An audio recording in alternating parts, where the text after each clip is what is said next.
जो अखिलेश यादव बार बार चंदा की बात करे, जो चंदा आज तक दिए नहीं है, जो अपनी बाबर के मजार पे जाकर माथा टेकते हैं, जो बाबर के मजार पे माथा टेकता है, जो राहुल गांधी औरंगजेब के मजार पे जाकर माथा टेकता है, जो केजरीवाल औरंगजेब के मजार पे माथा टेकता है, कि राम मंदिर की बात करते, वो दोगला यदुवंशी कहाँ से कहलाएगा। अगर 1% भी अखिलेश यादव के अंदर यदुवंशी का खून होता तो 2 टके का मौलाना मस्जिद में झाड़ू पोछा लगाने वाला उसी की धर्म पत्नी को नंगी भंगी तक बना देता है, लेकिन अखिलेश यादव का मुंह पर टेप लग जाता है। उसको अखिलेश यादव को कृष्ण बनाया, एक हाथ में संविधान लगा दिया है। कहीं देखेंगे किसी भगवान के हाथ में संविधान देखेंगे क्या? ये चोरी का जो मुद्दा हुआ है, इससे क्या लगता है आने वाले चुनाव पर भी असर पड़ेगा? मैडम जी फिर आ गए भाई साहब उसी लाइन पर। ये जरूर रिश्वत लेकर के आए हैं अखिलेश यादव ममता से। पहले मुसलमान के वोट पे सरकार बनाना चाह रहे थे, अब वो सरकार नहीं बन पा रहे थे, अब हिंदू के दम पे सरकार बनाना चाह रहे हैं। हर पुलिस एनकाउंटर इन दोनों भतीजों का इसके नहीं करती ममता बानों का, तो पब्लिक को भी अधिकार है, लोकतंत्र है, आत्मरक्षा के लिए हम हथियार भी उठा सकते हैं। शाही दरगाह पे जो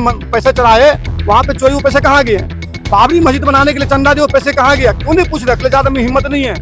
अरे एक समय इनका था कि तुमको काट रहे थे, आज इनको काट दोगे तो देश आजाद होने का काम करेगा। जो अखिलेश यादव अपना बीवी के लिए रक्षा नहीं कर सकते, तो यादव समाज को क्या रक्षा करेगा? हेलो दोस्तों, मैं हूं प्राची और आप देख रहे हैं द पब्लिक रिपोर्टर। अयोध्या के राम मंदिर में चोरी और उस पर अखिलेश यादव के बयान के बाद सियासी गलियारों में हलचल अभी काफी ज्यादा तेज है। एक तरफ बयानबाजी चल रही है तो दूसरी ओर आरोप प्रत्यारोप का खेल जारी है। ऐसे में ये जानना बेहद दिलचस्प होगा कि इस पर जनता की क्या राय है। तो आइए चलिए करते हैं जनता से बात और जानते हैं उनसे उनके विचार। जो राम मंदिर का ये मुद्दा हुआ है, क्या लगता है इसका दोषी कौन है? देखिए पत्रकार महोदय, कहीं न कहीं इसमें भी राजनीतिकरण है। अगर आप सरकार ने जांच करवा रहे, SIT गठन किया है, तो आप किस दिन की टाइम दो। योगी ने बोला था 15 दिन के टाइम देने के लिए, फिर अगर SIT ने बोला और हमको और टाइम चाहिए, न्यायालय से टाइम मांगा है, 15 दिन का और टाइम मांगा है। कहीं न कहीं जो ये चिंटू यादव जो है, चिंटू यादव हो चाहे उसकी भतीजा हो, एक ऑटो चालक के पास 50 करोड़ की संपत्ति कहाँ से आ जाते हैं? कहीं न कहीं बात आ रही है जो अखिलेश यादव से 800 बार फोन पे बात हुआ है, तो कहीं न कहीं दाल में कुछ काला है। कहीं न कहीं अखिलेश यादव ही बात को उजागर किया, जो हमको बोला है, जो ये हम ही पहले उजागर किया है। तो अखिलेश यादव को कैसे पता है? जब इतने बड़ा ट्रस्ट में है, ट्रस्ट से सरकार को लेना देना है ही नहीं। ट्रस्ट अलग जगह पर है अपना, वो अलग अपनी चेन करते हैं, अपनी किसी को सदस्य बनाने के लिए अलग चेन होता है वहाँ पे। वहाँ से सरकार को लेने देने नहीं है। सरकार ने 1 रुपया भी नहीं दिया मंदिर में, जनता की पैसा लगा, जनता ने पैसे से अपनी मंदिर बनवाया है, जनता ने चंदा दिए हैं। तो जो अखिलेश यादव बार बार चंदा की बात करे, जो चंदा आज तक दिए नहीं है, जो अपनी बाबर के मजार पे जाकर माथा टेकते हैं, जो बाबर के मजार पे माथा टेकता है, जो राहुल गांधी औरंगजेब के मजार पे जाकर माथा टेकता है, जो केजरीवाल औरंगजेब के मजार पे माथा टेकता है, कि राम मंदिर की बात करते हैं। कहीं न कहीं ये सब जो हताश हो रहे हैं, जो अभी बंगाल के जो चुनाव आया है, जो परिणाम आया है जो बंगाल के चुनाव से, इनको पता था जो मुसलमान के नाम पे आप सरकार नहीं बन सकता है, तो आप उल्टा राजनीति खेलो, आप राम राम करो। आप देख रहे हो पूरी सब्जी भी बांट रहा है, वही अखिलेश यादव बोलते हैं पूरी सब्जी बांटने से क्या हो जाए, जहाँ पत्थर रख दो वहीं भगवान मिल जाते हैं, जहाँ ये रख दो वहीं मिल जाते हैं। आपने देखो कृष्ण भगवान के हाथ में गीता होता है, चक्र होता है, लेकिन उसको अखिलेश यादव को कृष्ण बनाया, एक हाथ में संविधान लगा दिया है। कहीं देखेंगे किसी भगवान के हाथ में संविधान देखेंगे क्या? तो कहीं न कहीं आप कहीं न कहीं मजाक बना रहे हो, कृष्ण जी को भी मजाक बनाने के काम कर रहे हैं। ये बोले थे गौशाला से बदबू आता है, जो कृष्ण जो होगा, जो यादव होगा, कभी गौशाला से बदबू नहीं आते हैं। कहीं न कहीं ये दर्शाता है अखिलेश यादव जो बिल्कुल क्योंकि कहीं न कहीं ये दुरुपयोग करने चाह रहे हैं। इनको पता है जो बंगाल चुनाव के हालात देख करके ये पलटी मार दिए। पहले मुसलमान के वोट पे सरकार बनाना चाह रहे थे, अब वो सरकार नहीं बन पा रहे थे, अब हिंदू के दम पे सरकार बनाना चाह रहे हैं। लेकिन हिंदू के अंदर में जागरूकता हुआ है, कहीं न कहीं हिंदू समझदार है। आने वाले आपने देखे थे यूपी के अंदर में कोई बहन बेटी बाहर नहीं निकलते, जो अगर बहन बेटी बाहर निकलते घर अपने घर नहीं पहुंच पाते थे। आज आपने देखो जो योगी की सरकार है, बहन बेटी सुरक्षित 10-12 बजे रात तक भी घूमते कोई दिक्कत नहीं आते हैं। वही अखिलेश यादव की सरकार में ये बहन बेटी के साथ दुरुपयोग क्या वो 2005 में कृष्णानंद राय को गोलियों से भून दिया जाता है, उसको चोटी काट लिया जाता है कृष्णानंद राय को। उसके बाद हॉस्पिटल में जाने के बाद 20 गोली और मारता है। उसके बाद भी मुलायम सिंह की सरकार था, एक बार भी कुछ नहीं बोला। क्यों नहीं बोले आपने? कहीं न कहीं अतीक अहमद के, मुख्तार अंसारी का खौफ था। अब ये बात करते PDA के, पी से परिवार, डी से डेवलप, एस अर्जेंसी। आपने जो PDA की बात की, जो पूजा पाल है उसकी राजू पाल के 2008 में जो पूजा पाल का हाथ की मेहंदी भी नहीं छुटी थी, उसके पति को मार देता है, शादी के 8 दिन के बाद ही उसको मार देता है, कहीं न कहीं गोलियों से भून दे जाता है। जब पूजा पाल ने जब विधानसभा में जब पूछा, जो हमारा पति को जो न्याय योगी आदित्यनाथ ने दिलाया है, तो उसको पार्टी से बाहर कर देता है। इसका जो अबू आजमी जो नेता है, या महाराष्ट्र के अबू आजमी ने क्या बोला था जो ये आतंकवादी के लिए जो रात को सुप्रीम कोर्ट खुलवाया गया था याकूब मेमन के लिए, वो क्या बोला याकूब मेमन को अगर छोड़ देता तो मैं समझ जाता कि कोर्ट ने उनको न्याय दिया है, हम तब मानते जो हमारा लिए कोर्ट बेहतर है। बताओ, जो 350 आदमी को जान ले लिया याकूब मेमन, उसके लिए रात को सुप्रीम कोर्ट खुलवाता है, उसके बाद कांग्रेस के नेता, समाजवादी पार्टी के नेता उसको बचाने के लिए वहां पहुंच जाते हैं, तो कहीं ना कहीं ये दर्शाता अब वो आदमी को पार्टी से निकालेगा, आतंकवादी को बचाने का काम करते हैं, कहीं ना कहीं निकाले। तो दो चीज झूठ बोला भाई साहब ने, ईमानदारी दिल पे हाथ रख देना। पहली बात तो आपने ये गलत बोला है कि अखिलेश यादव हैं। क्या सबूत है आपके पास में अखिलेश यादव हैं? तो आप बता दो, सुनिए पहले। आप बता दो। दूसरी चीज, आप समाजवादी पार्टी का भी नाम आप गलत ले रहे हो। मैं बताता हूँ असली नाम मैं बताता हूँ। जिसका बाप बड़े मंच पर लोकसभा की इलेक्शन में और कहां पर बहराइच में कहता हो कि मुझे मुल्ला मुलायम कहो, मेरे आत्मा को शांति मिलती है, वो दोगला यदुवंशी कहां से कहलाएगा? अगर 1% भी अखिलेश यादव के अंदर यदुवंशी का खून होता तो 1-2 टके का मौलाना, मस्जिद में झाड़ू पोछा लगाने वाला, उसी की धर्म पत्नी को नंगी भंगी तक बना देता है, लेकिन अखिलेश यादव का मुंह पर टेप लग जाता है। क्या बात करते हो? यदुवंशी वो कृष्ण का वंशज कहलाता है, पांचाली की रक्षा करने वाला। देखो उस चीज को रिकॉर्ड उठा करके, और भाई साहब यादव जी, अरे किसी यदुवंशी के मुंह पर मत कह देना, नहीं तो उठा करके जूता मारेगा आपको, नहीं अखिलेश यादव को, मुल्ला मुलायम के बेटे को, जो यदुवंशियों को बदनाम करने का काम कर रहा है। क्या बात करते हो मैडम, बोलो। तो कहीं न कहीं ये दर्शाता है, जो कहीं न कहीं ये जो बंगाल की चुनाव ऐसे इससे हताश हो गए हैं। राहुल गांधी कहीं न कहीं हमको एक पनौती लगते हैं। आपने देखो राहुल गांधी, अखिलेश यादव हमको कहीं न कहीं से पनौती दिखते हैं। आपने देखो राहुल गांधी से हाथ मिलाया, राहुल गांधी को बेड़ा गर्क कर दिया। केजरीवाल से हाथ मिलाया, केजरीवाल को बेड़ा गर्क कर दिया। ममता जी से हाथ मिलाया, ममता को बेड़ा गर्क कर दिया। तेजस्वी यादव से हाथ मिलाया, उसका बेड़ा गर्क कर दिया। कहीं न कहीं उद्धव ठाकरे से हाथ मिलाया, उसको बेड़ा गर्क कर दिया। कहीं न कहीं स्टैलियन को हाथ मिलाया, उससे बेड़ा गर्क कर दिया। जिससे हाथ मिलाता है उस आदमी को बेड़ा गर्क कर देता अखिलेश यादव। कहीं न कहीं पनौती है। आने वाले समय में 2027 में सब मिला के इनको हाथ मिला इनका बेड़ा गर्क कर देगा अखिलेश यादव। ये बताइए मैडम जी, फिर आ गए भाई साहब उसी लाइन पर। ये जरूर रिश्वत लेकर के आए हैं अखिलेश यादव ममता से। ममता दीदी है इनकी, अरे सीधा नाम लो, ममता बानो है।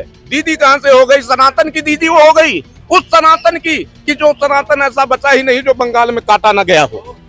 16-17 साल के बाद शपथ ग्रहण के 24 घंटे भी नहीं बीतने दिया था। पूछो शुभेंदु अधिकारी से, 24 घंटे के अंदर 17 साल बाद वो मंदिर खुला है ताला।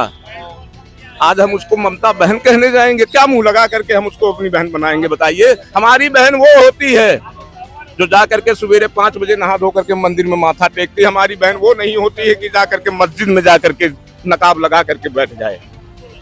कतई नहीं हो सकती। सनातन का खून वो नहीं हो सकता कि जो बंगाल में बम ब्लास्ट करवाए, उसको ये दीदी कह रहे हैं। कहां से उसको दीदी मान लेंगे? अरे उसके दिन अच्छे हैं। याद आ गया मेरे को, अभी कुछ दिन पहले एक ट्वीट आया था जिसपे योगी आदित्यनाथ ने मोदी जी से निवेदन किया था। क्या निवेदन किया था जानते हैं आप? निवेदन किया था कि ममता बानो के लिए मेरे को दो, जांच करा करके सीबीआई द्वारा मेरे को दो, इसको गोरखपुर की बिछिया जेल में हम रखेंगे, और इसके लिए एक सरकारी बिछुआ बहुत बढ़िया बनवाया है। पुलिस डिपार्टमेंट ने, सीबीआई द्वारा योगी आदित्यनाथ ने एक स्पेशल बिछुआ बनवाया है, जो इसके उंगली में डालते खुद ही कुतिया की तरह भौंकने लगेगी कि मैंने यहाँ बम ब्लास्ट करवाए, इतने हिंदू को मरवाए, इतने मंदिर पर ताला लगवाए, इतने मंदिर तुड़वाए, इतना हमने वक्फ बोर्ड को फंड दिया। अरे अगर अच्छे ही कर्म होते तो जाकर के पूछो ममता बानो के भतीजे से कि जिस रोड पे निकल रहा है वही जूता पड़ रहा है। जस करनी वो भोगव दाता, और नरक जात का ही पछता था। चटर्जी और बनर्जी बंगाल में ब्राह्मण में आते हैं, हमारी बिरादरी में आते हैं। शर्म आता है मुझको ऐसे बनर्जियों पर। अरे जागो बनर्जी, कब जागोगे? और अगर पुलिस एनकाउंटर इन दोनों भतीजों का इसके नहीं करती ममता बानो का, तो पब्लिक को भी अधिकार है, लोकतंत्र है, आत्मरक्षा के लिए हम हथियार भी उठा सकते हैं, मार दो। अरे एक समय इनका था कि तुमको काट रहे थे, आज इनको काट दोगे तो देश आजाद होने का काम करेगा। बंगाल कहलाएगा, बांग्लादेश नहीं कहलाएगा। अभी जो ये राम मंदिर वाला जो मुद्दा हुआ है, इस पर अखिलेश यादव टिप्पणी कर रहे हैं कि क्या राम जी फिर से वनवास चले गए, तो इस पर आप क्या कहना चाहेंगे? देखिए बात क्या है, इनको मुसलमान के वोट के लिए राम को ही गाली देने पड़ते हैं, मुसलमान के वोट के लिए हिंदुओं को गाली देने पड़ते हैं, मुसलमान के वोट के लिए हिंदू का आस्था के ठेस पहुंचाने पड़ते हैं। मुसलमान के वोट के लिए राजपूत को गाली देना पड़ते हैं इनको। कहीं न कहीं ये मुसलमान की वोट के लिए हिंदुओं को टारगेट करते हैं ताकि इनको मुसलमान के वोट मिले। कारण है बिहार के वहाँ पे यूपी के अंदर में अभी 9 की 8% यादव है, बाद में 20% मुसलमान है। लेकिन मुसलमान भी इस बार मन बना लिया। अखिलेश यादव को पत्र लिख के भेजा है, जो बड़े बड़े जो मौलाना हाफिज है, उसने बोला जो आप हमारे को सीएम चेहरा घोषित करें तभी आपको वोट मिलेंगे।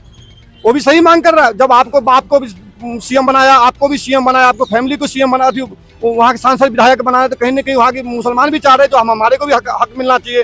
अब वहाँ के मुसलमान भी समझदार है, मुसलमान भी समझ गए जो ये कौन सा आदमी है, कब कौन सा बाढ़ में बह जाएगा कोई पता नहीं आदमी को, उनको भी सब पता है। तो कहीं न कहीं राजनीति की है जो ये बंगाल के जो चुनाव है तो बहुतों का आंख खोल दिया, जो मुसलमान के वोट के अपने बपौती समझते थे ना, मुसलमान के वोट के। आपने बिहार में चुनाव में देख लिए, जो मुसलमान वोट के बपौती समझ, बिहार की जनता ने मुंह तो जवाब दिया, असम की जनता ने मुंह तो जवाब दिया, बंगाल के जनता ने मुंह तो जवाब दिया। तो कहीं न कहीं ये बहुत परेशान हो रखे हैं वहाँ से, जो क्या हालात होगा आने वाले समय 2027 के चुनाव में यूपी के अंदर में। बात रहा राम मंदिर की, मुद्दा की बात रहा, जो राम मंदिर में चोरी हुआ, चंदा चोरी हुआ, बिल्कुल कतई नहीं, इसको हम कोई स्वीकार नहीं करेगा, जो भी बिल्कुल नहीं होना चाहिए। जो भी किया है इसको बिल्कुल सलाखों के पीछे भेजना चाहिए। जिसकी निगरानी में हुआ बिल्कुल उनको जवाबदेही देना चाहिए आकर के, ऐसे हुआ कैसे। इतने बड़े संस्था है वहाँ पे, इतने बड़े सब कुछ है, सिक्योरिटी है, इतनी कैमरा है, मतलब सिक्योरिटी होता है, उसके बाद भी अगर चोरी वहाँ से किया जाता है तो कहीं न कहीं इसमें कई लोग इसमें लिपटे हुए हैं। तो जांच होना चाहिए, बिल्कुल एसआईटी गठन हुआ है, जांच जारी है, तो हमको जांच तक रुकना चाहिए ताकि जांच हमको बिल्कुल आ जाना चाहिए, उसके बाद आप आगे पूछ सकते हैं कहीं न कहीं।